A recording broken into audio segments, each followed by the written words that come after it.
यजुर्वेद का 33वां अध्याय। आज मंत्र संख्या 5 का स्वाध्याय किया गया।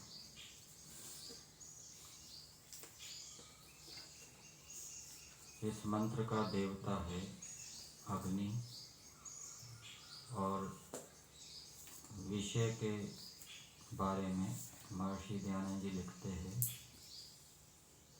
रात्रि दिन जगत की रक्षा करने वाले हैं। आज के मंत्र में रात्रि और दिन के बारे में बताया है, इनकी विशेषताओं को बताया है और ये दिन और रात हमारी रक्षा करते हैं। परमेश्वर का मुख्य नाम ओम है और ओम का अर्थ किया जाता है सर्वरक्षक। और यह बात भी बताई गई है कि ईश्वर के अन्य जितने नाम हैं उन सब का ग्रहण ओम से हो जाता है। महर्षि दयानंद जी भी पंचमहायज्ञ विधि में एक स्थान पर लिखते हैं कि ईश्वर के गुण और रचे हुए पदार्थ श्रेष्ठों की रक्षा करने वाले और दुष्टों का संताप देने वाले हैं। तो ईश्वर के गुण रक्षा करते हैं। ईश्वर के रचे हुए पदार्थ ईश्वर के कर्म हैं, क्योंकि ईश्वर की क्रिया से ये उत्पन्न हुए हैं। क्रियते इति कर्म। और स्वभाव भी ले लेना चाहिए। तो यहाँ से ये बात समझ में आती है कि ईश्वर के गुण, ईश्वर के कर्म, ईश्वर का स्वभाव अथवा ईश्वर के गुण और रचे हुए पदार्थ श्रेष्ठों की रक्षा करते हैं, दुष्टों का संताप देते हैं। तो ओम का जो अर्थ सर्वरक्षक किया जाता है और ओम के कहने से ईश्वर के सभी नामों का ग्रहण हो जाता है। तो और जितने भी नाम हैं जो गुणों के आधार पे है, जिनको गौणिक नाम कहते हैं, कर्मों के आधार पे है जिनको कार्मिक नाम कहते हैं, और स्वभाव के आधार पे है जिनको स्वाभाविक नाम कहते हैं, उन सब का ग्रहण ओम से हो जाता है। और ओम परमेश्वर का मुख्य और निज नाम बताया गया है। प्रधान नाम भी इसको कहते हैं। जैसे लोक के अंदर हम देखते हैं व्यक्ति का प्रधान नाम होता है, कोई मनोज है, कोई रमेश है, कोई आलोक है, और गुण और कर्मों के आधार पे और संबंधों के आधार पे भी नाम होते हैं। किसी को मामा कह देते हैं, किसी को ताऊ कह देते हैं, किसी को चाचा कह देते हैं, किसी को डॉक्टर कह देते हैं, किसी को इंजीनियर कह देते हैं, किसी को ड्राइवर कह देते हैं। ये संबंधों के आधार पे हो गए, गुण कर्मों के आधार पे हो गए। गुणों के आधार पे भी हो जाते हैं, ये गोरा है, वो गोरा, वो गोरे, वो काले, इधर आ। लेकिन मुख्य नाम क्या है? वो जो सरकारी कार्यवाही में लिखवाया जाता है अथवा विद्यालयों में जो नाम लिखवाया जाता है, वो निज नाम, मुख्य नाम समझना चाहिए। इसी प्रकार से ईश्वर का मुख्य नाम क्या है? ओम है। और ओम के विषय में एक बात बताई जाती है कि कुछ व्यक्ति धन्वंतरी जी के पास गए कि आपने तो अनेक शारीरिक रोगों की औषधियाँ बनाई है, मानसिक रोग की क्या औषधि है? तो उन्होंने बताया कि ओम का जप, ओम का चिंतन, ये क्या है? मानसिक रोगों की औषधि है। केवल ओम का जप और चिंतन करने से मानसिक रोग दूर नहीं हो जाएंगे, व्यवहार भी ठीक होना चाहिए। जो व्यक्ति व्यवहार के अंदर ठीक प्रकार से यम नियमों का पालन करेगा, अपने कर्तव्यों का, धर्मों का ठीक ठीक अनुष्ठान करेगा और फिर ओम का जप करेगा, ओम का चिंतन करेगा, तो वो उसके मानसिक क्लेशों को, रोगों को दूर करेगा। और जो केवल सारा दिन ओम का जप कर रहा है और व्यवहार के अंदर ठीक प्रकार से नहीं चल रहा, उसका वो प्रयास विफल रहेगा, हाथी के स्नान के समान। तो परमेश्वर का मुख्य नाम ओम है। परमेश्वर सबकी रक्षा करने वाले हैं। अनेक प्रकार से परमात्मा हमारी रक्षाएं करते हैं। जो हम संध्या के मंत्र में बोलते हैं, आदित्य ईशवः, पितर ईशवः, अन्नम ईशवः, अशनि ईशवः और ध्रुवादिक विरुद्ध ईशवः, वर्षम ईशवः। तो ये सारे परमेश्वर के बाण हैं। सूर्य की किरणें, प्राण, विद्वान मनुष्य, इसी प्रकार से ये अन्न हैं, ये भी परमेश्वर के बाण हैं। अन्न के माध्यम से परमेश्वर हमारी रक्षा करते हैं। और विद्युत है, ये भी परमेश्वर का बाण है। इसके माध्यम से परमेश्वर धार्मिकों की रक्षा करते हैं, दुष्टों को संताप देते हैं। इसी प्रकार से औषधियाँ, वनस्पतियाँ, वर्षा, इनके माध्यम से परमेश्वर रक्षा भी करते हैं और दुष्टों का विनाश भी करते हैं। और एक रक्षा परमेश्वर के इस रूप में बताई गई है कि हम जीवात्मा अल्पज्ञ हैं। हम एक दिन में कौन कौन से कर्म करते हैं, शरीर से, वाणी से, मन से, हम उसका हिसाब नहीं रख सकते, हम उनको याद नहीं रख सकते। लेकिन परमेश्वर हमारे प्रत्येक कर्म का हिसाब रखता है। जैसे कहीं सीसीटीवी लगा होता है तो वहाँ सूचना लिखी होती है कि यहाँ आप सीसीटीवी की निगरानी में हैं, सावधान रहें। सीसीटीवी तो बाहर की चेष्टाओं को देख सकता है, मन के अंदर जो हमारे कैसे कैसे विचार उत्पन्न हो रहे हैं उसको परमेश्वर वो सीसीटीवी नहीं जान सकता। लेकिन परमेश्वर रूपी सीसीटीवी प्रत्येक व्यक्ति के साथ विद्यमान है और वो प्रत्येक व्यक्ति के मानसिक विचारों, कर्मों को जान रहा है।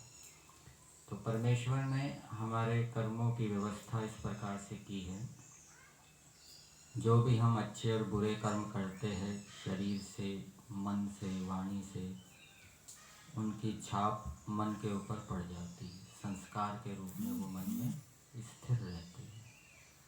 उसको अदृष्ट कहते हैं, धर्माधर्म कहते हैं। और वो ईश्वर की जानकारी में भी होते हैं। जब प्रलय के समय हमारा शरीर और सूक्ष्म शरीर भी टूट फूट जाता है तो फिर सूक्ष्म शरीर में जो संस्कार हैं कर्मों के, वो कहाँ जाएंगे? वो ईश्वर के ज्ञान में रहते हैं। और प्रलय के बाद जब दोबारा सृष्टि होती है तो हमें कर्मों के आधार पर परमेश्वर शरीर आदि प्रदान करते हैं। तो ये परमेश्वर की एक रक्षा है। जैसे कोई गरीब व्यक्ति है, वो पैसे जमा करके रख नहीं सकता, कोई चोर ले जाए, सुरक्षा नहीं कर सकता, तो वो किसी सेठ के पास जमा कराता जाता है अथवा बैंक में जमा कराता जाता है। तो बैंक अथवा सेठ उसके पैसे की सुरक्षा रखते हैं। इसी प्रकार से हम भी अपने कर्मों को याद नहीं रख सकते, हिसाब नहीं कर सकते। परमेश्वर उन सब का हिसाब रखता है और फल भी देता है। हम कर्मों का फल चाहते हैं या नहीं चाहते? चाहते हैं। तो हम स्वयं तो अपने कर्मों का पूरा पूरा फल ले नहीं सकते, कुछ अंश में ले सकते हैं। तो ईश्वर में ये सामर्थ्य है कि वो हमारे कर्मों का ठीक ठीक फल भी देता है। ये भी परमेश्वर की एक प्रकार से रक्षा है। और परमेश्वर ने इस संसार के अंदर अनेक विद्वानों को उत्पन्न किया, उसके माध्यम से भी परमेश्वर हमारी रक्षा करते हैं। पितर ईशवः। मास्टर आत्माराम अमृतसरी के बारे में आपने सुना होगा। उन्होंने भी बहुत से शास्त्रार्थ किए, आर्य समाज से संबद्ध ही विद्वान रहे हैं, लब्ध प्रतिष्ठित, और उन्होंने अनेक व्यक्तियों को धार्मिकता सिखाई। ये क्या है? रक्षा है विद्वानों के माध्यम से। वो ईश्वर की व्यवस्था से ही विद्वान उत्पन्न होते हैं, और विद्वान जो कर्म करते हैं वो ईश्वर की प्रेरणा से करते हैं। उनके अंदर जो गुण होते हैं वो ईश्वर से ही प्राप्त होते हैं।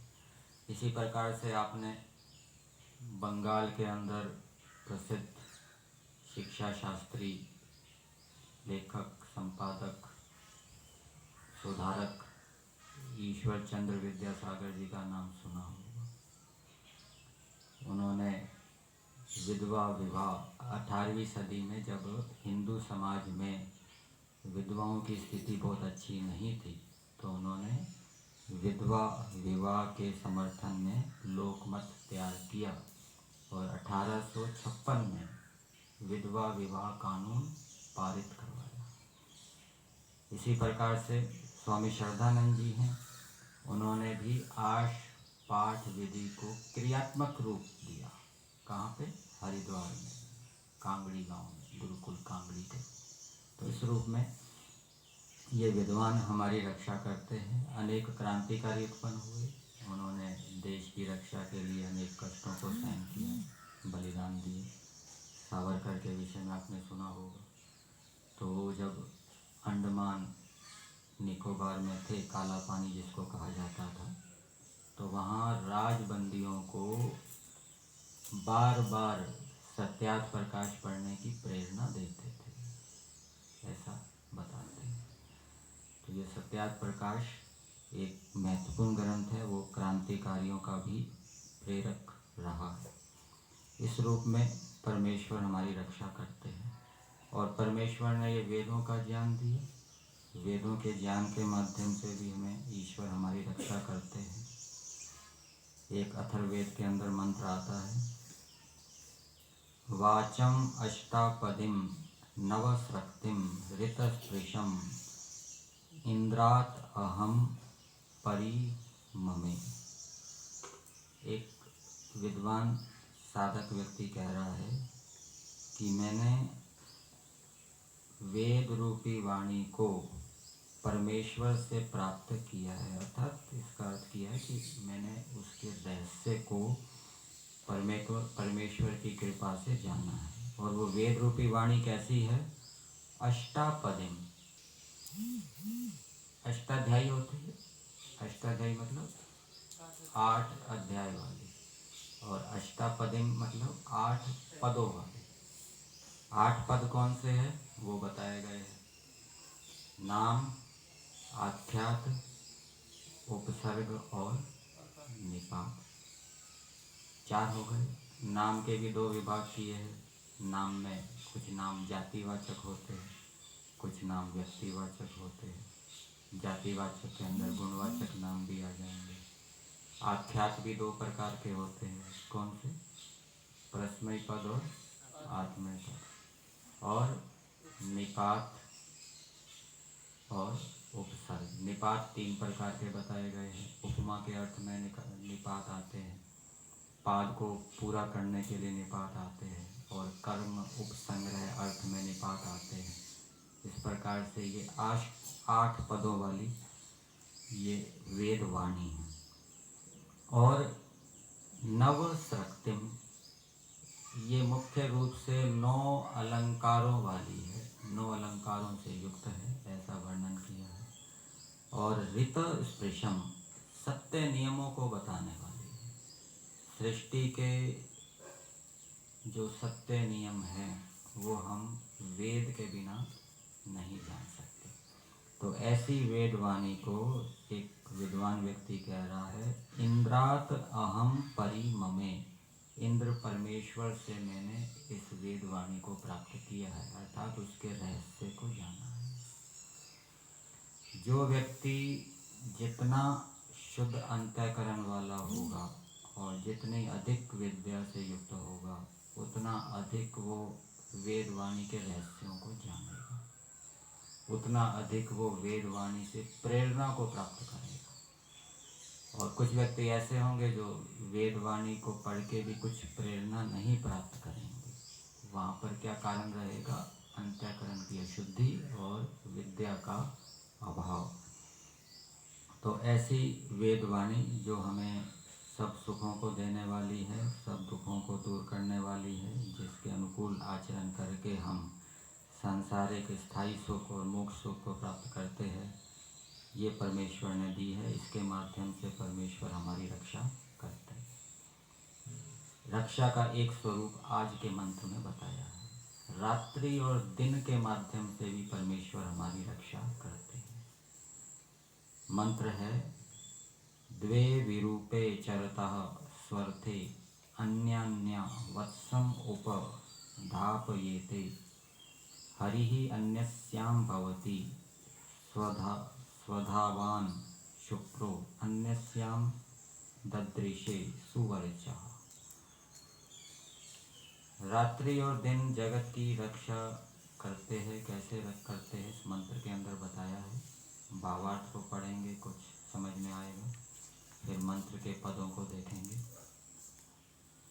भावार्थ में दिया है, जैसे दो स्त्रियां व गायें संतान प्रयोजनकारी पृथक पृथक वर्तमान भिन्न भिन्न समय में एक बालक की रक्षा करें। मतलब कि दो स्त्रियां हैं, उनके गर्भ में बालक है, उस बालक की वो रक्षा कर रही है। ठीक है। संतान प्रयोजनकारी, संतान प्रयोजन वाली है कि हमें संतान की प्राप्ति हो, और वो अपने गर्भस्थ बालक की रक्षा कर रही है। उन दोनों में से एक में हृदय को प्यारा महागुणी शांतिशील बालक हो, तो एक से तो बालक होता है, वो कैसा होता है? हृदय को बड़ा प्यारा होता है, महागुणी बड़े बड़े गुणों वाला होता है और शांत होता है। ये चंद्रमा के रूप में है। चंद्रमा भी ऐसा ही है, वो बालक है। किसका बालक है? वो रात्रि रूपी स्त्री का बालक है। रात्रि में वो उत्पन्न होता है, वो प्रिय है। चंद्रमा को देखकर हमारा मन प्रसन्न हो जाता है, एकाग्र हो जाता है। तो इसलिए चंद्रमा हमें क्या है? प्रिय होता है। छोटे छोटे बालक चंद्रमा को देखते हैं, चंद्रमा को देखकर प्रसन्न होते हैं। चंदा मामा आ गया बोलते हैं ना, उसको मामा कहते हैं। और दूसरी में शीघ्रकारी तेजस्वी शत्रुओं को दुखदाई बालक होवे। और दूसरी स्त्री से भी बालक होता है, और वो कैसा होता है? शीघ्रकारी। ये सूर्य के रूप में कहा है। दूसरी स्त्री दिन के रूप में है। दिन में, दिन रूपी स्त्री के अंदर सूर्य रूपी बालक उत्पन्न होता है, उसको शीघ्रकारी कहा है। शीघ्रकारी किस रूप में कहा है? हो सकता है वो चंद्रमा या पृथ्वी से अधिक गति से घूमता हो, इस दृष्टि से उसको शीघ्रकारी कहा हो। तेजस्वी, तेजस्वी तो होता है, उसका प्रकाश बड़ा तेज होता है। चंद्रमा में भी जो प्रकाश है वो उसका अपना नहीं है, वो भी सूर्य के प्रकाश से प्रकाशित होता है। एक किरण बताई गई है निरुक्त के अंदर, उस किरण का नाम बताया है। वो किरण चंद्रमा में जाती है और उस चंद्रमा से वो प्रकाशित होता है। और शत्रुओं का दुखदाई, ये शत्रुओं को दुख देने वाला है। शत्रु रोगाणु कीटाणु के रूप में है, उनको वो मारता है, पीड़ित करता है। वैसे भिन्न भिन्न स्वरूप वाले दो रात्रि दिन, वैसे ही रात्रि और दिन भी स्त्रियों के समान हैं और दोनों के स्वरूप अलग अलग हैं। रात्रि का स्वरूप अलग है, रात्रि में अंधेरा होता है, दिन में प्रकाश होता है। रात्रि में प्राणी प्राय सो जाते हैं, दिन में कर्म करते हैं। ठीक है। रात्रि हमें विश्राम देने के लिए है, दिन क्या है? कार्य करवाने के लिए है। ये भिन्न भिन्न स्वरूप वाले हैं और रात्रि में ये औषधियाँ वनस्पतियाँ भी बढ़ती हैं ना। हम चंद्रमा से जो रस आता है औषधियों में, उससे वो बढ़ती हैं। तो भिन्न भिन्न स्वरूप वाले दो रात्रि दिन अलग अलग समय में एक संसार स्वरूप बालक की पालना करते हैं। तो ये संसार की रक्षा कर रहे हैं। दिन संसार की रक्षा कर रहा है। संसार की रक्षा कर रहा है मतलब संसार के अंदर रहने वाले प्राणियों की रक्षा कर रहा है। दिन होता है तो सभी प्राणी अपने अपने भोजन के लिए निकल पड़ते हैं, भोजन कमाते हैं, खाते हैं, अपने प्रयोजनों को सिद्ध करते हैं। ये क्या है? रक्षा है। और रात होती है तो थक जाते हैं, विश्राम चाहिए, फिर से शक्ति चाहिए। तो रात्रि भी विश्राम देती है, फिर से शक्ति देती है। तो ये रात्रि भी संसारस्थ प्राणियों की रक्षा करती है और दिन भी क्या है? संसारस्थ प्राणियों की रक्षा करते हैं। किस प्रकार रक्षा करते हैं? ये तो प्रकार मैंने आपको बता दिया। यहाँ पे दूसरा प्रकार बताया है। रात्रि अमृत वर्षक चित्त को प्रसन्न करने वाले चंद्रमा रूप बालक को उत्पन्न करके। तो रात्रि चंद्रमा को उत्पन्न करके हमारी रक्षा करती है। चंद्रमा को देखकर हम शांत हो जाते हैं, हमारे क्लेश कष्ट दूर हो जाते हैं। चंद्रमा से हमें अनेक प्रकार की लाभदायक किरणें प्राप्त होती हैं, वो हमारे लिए उपयोगी होती हैं।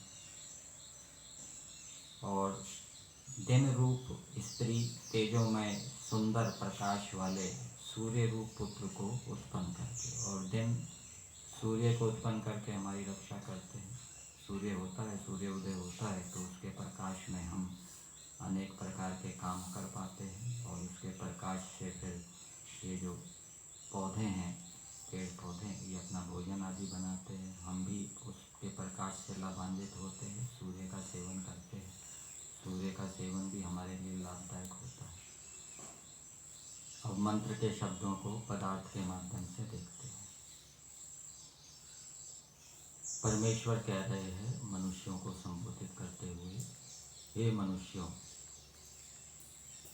जैसे स्वर थे, ये सु है, सु अर्थ है, अर्थ कहते हैं प्रयोजन को, सुंदर प्रयोजन वाले। तो दिन और रात दोनों का अच्छा प्रयोजन है, ठीक है। इनका अपना प्रयोजन क्या है? तो जड़ है, वो ईश्वर का ही प्रयोजन है, रक्षा करना।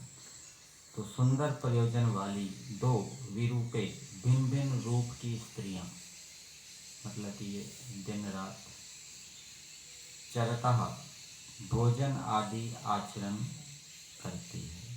तो दिन हमें भोजन आदि देता है, रात्रि में भी हमें विश्राम मिलता है। और अन्य एक एक अलग अलग समय में वत्सम निरंतर बोलने वाले एक बालक को उपधापयते निकट कर दूध पिलाती है।